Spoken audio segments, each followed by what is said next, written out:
Buenos dias, senor and senoritas. How do you do down there?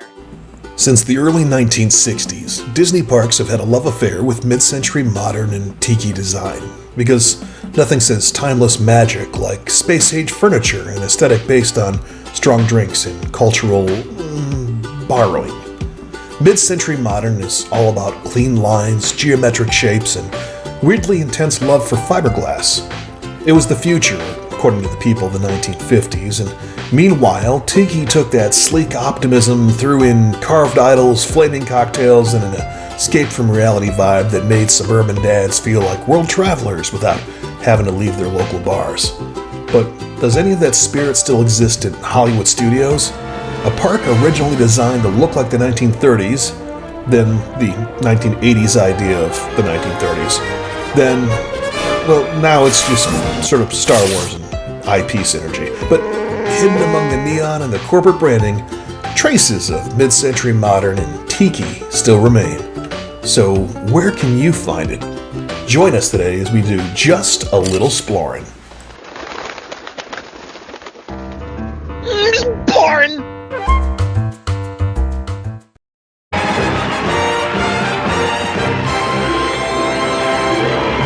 July 17th, 1955, the opening of Disneyland.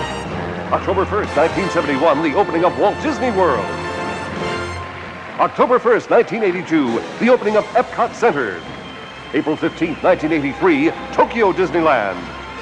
And tonight, April 30th, 1989, the Disney MGM Studios theme park.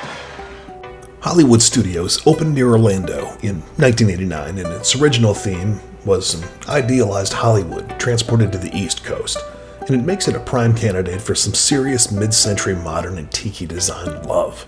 After all, the park was built to showcase the so-called golden age of Hollywood, which stretched from the 1920s all the way through the 1960s, meaning mid-century aesthetics should be baked right in. Arriving at the park on this sunny and beautiful Sunday afternoon, I was joined by fellow YouTubers Greg from Greg's Game Room and Greg's Vlog, as well as Rich from Roadie with Rich. Hollywood Boulevard, the park's main thoroughfare, is a polished and family-friendly version of its namesake. Think Hollywood, but with less crime and significantly fewer questionable life choices. Lined with scaled-down recreations of some of Tinseltown's most iconic buildings, it's a postcard-perfect tribute to the Street of Dreams, minus the smog and the existential despair. Architecturally, it's more of a predecessor to mid-century modern than a full embrace of it, but the influence, it's there. The clean lines, the streamlined facades, and undeniable sense of style all hint at what would later define the swanky, space-age aesthetic of Palm Springs and beyond. It's the glamour of old Hollywood just before America collectively decided that the future should look a lot like the Jetsons set, with a few more cocktails. So while Hollywood Boulevard isn't quite peak mid-century modern, it does set the stage. And if you know where to look, you can start to see the design evolution that would eventually lead to the Tiki Lounge. The kidney-shaped pools, living rooms that look like they were designed by optimistic aliens, the whole 9 yards. Hanging a Louis at the Half and sneaking around Echo Lake, we find ourselves standing before our first genuine touch of mid-century modern magic. For decades, visitors to the park have lined up for a chance to step into a living, breathing 1950s sitcom at the 50s Primetime Cafe. It's a restaurant designed to make you feel like you've crash-landed in a rerun of Leave It to Beaver. Here, American comfort food is served with a side of family dysfunction as snarky servers take on the role of your overbearing mother, your nosy aunt, or your bratty sibling. Elbows off the table, napkins in your lap, and for the love of all things holy, eat your freaking vegetables, or else. But let's be real. The real star of the show isn't the meatloaf or the kitchen decor. No, the truly mid-century modern gem is just a few steps away. This is Dad's domain, the Tune-In Lounge. While the rest of the family enjoys their wholesome dinner in the pastel-hued kitchen, Dad has opted out, retreating instead to his dimly lit sanctuary where mid-century modern meets heavy-handed pours. This place is ground zero for today's search, a bar that perfectly encapsulates the era's love of sleek design, faux sophistication, and an unspoken understanding that drinking at all hours of the day was simply part of the lifestyle. But that's fine. Let's belly up to the bar, order something strong enough to make us forget that Pluto's technically just a college guy in a suit, and see how much mid-century charm still lingers in the air.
After leaving the tune-in lounge, we step back outside and find that the mid-century modern charm hasn't ended at the bar. The facades of the 50s primetime cafe and a few neighboring spots have done a pretty fantastic job of bringing that sleek and retro aesthetic into the open air.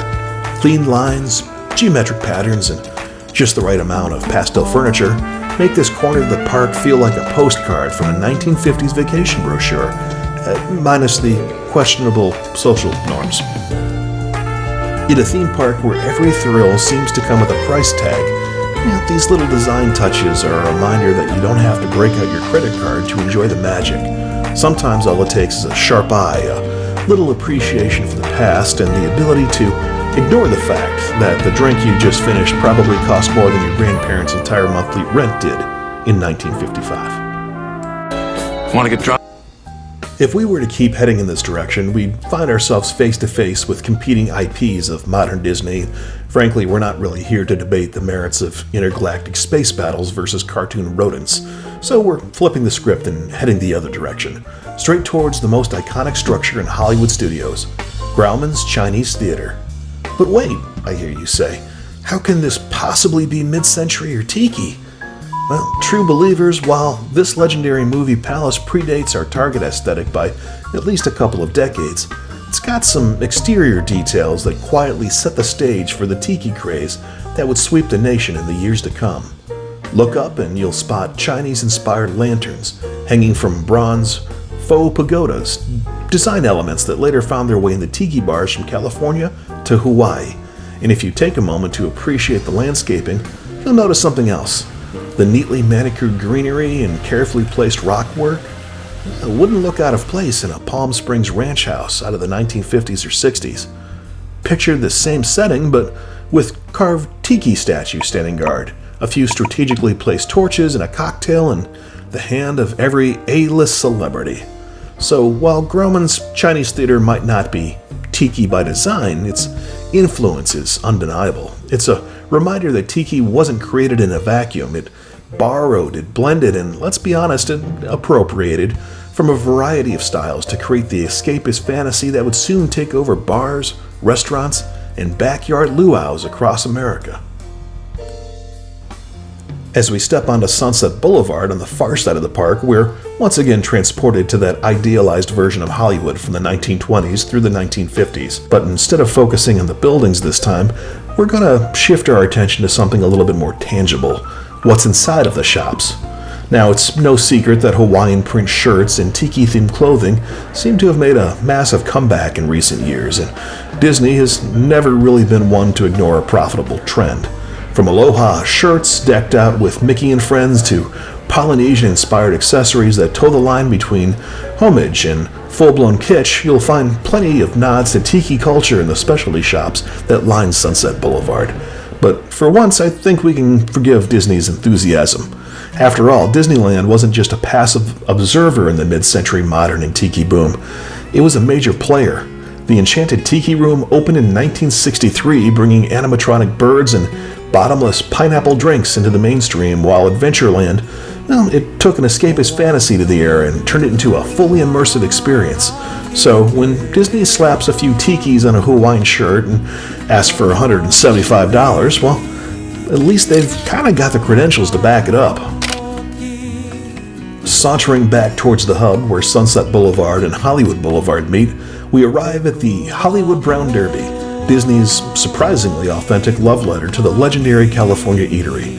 Now, while the Derby itself doesn't exactly scream mid-century modern or tiki, it does have a hidden gem that most visitors overlook, the Bamboo Room. Tucked away at the far end of the restaurant, the Bamboo Room is a quieter and more intimate space that trades the bold character-lined walls of the main dining room for something a little bit more tropical.